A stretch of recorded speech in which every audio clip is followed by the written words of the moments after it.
মনে রাখবেন, আমরা দেখতে পাচ্ছি আমাদের রাজ্যে 22 লক্ষ পরিযায়ী শ্রমিক আছে যারা বাইরে কাজ করেন।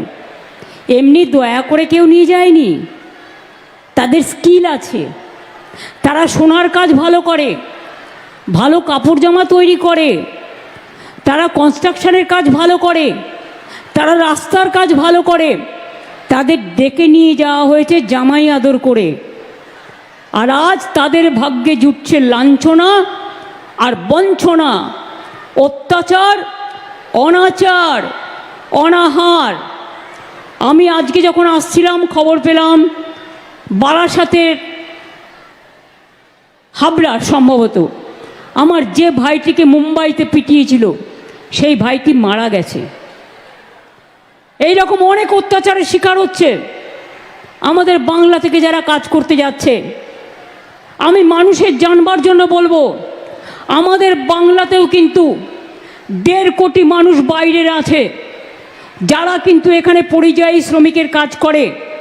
আমরা কিন্তু তাদের গায়ে হাত দিই না, আমরা তাদের ভালোবাসি, তাদের আমরা বরণ করে নিই। তাহলে বলুন, কেন উড়িষ্যায় গেলে বাংলা ভাষায় কথা বললে অত্যাচার করবেন?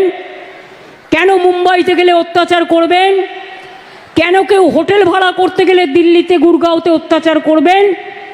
কেন উড়িষ্যায় করবেন? কেন গুজরাটে করবেন? কেন সব জায়গায় অত্যাচার করবেন? আমাদের মানুষদের কি মানুষ বলে মনে করেন না?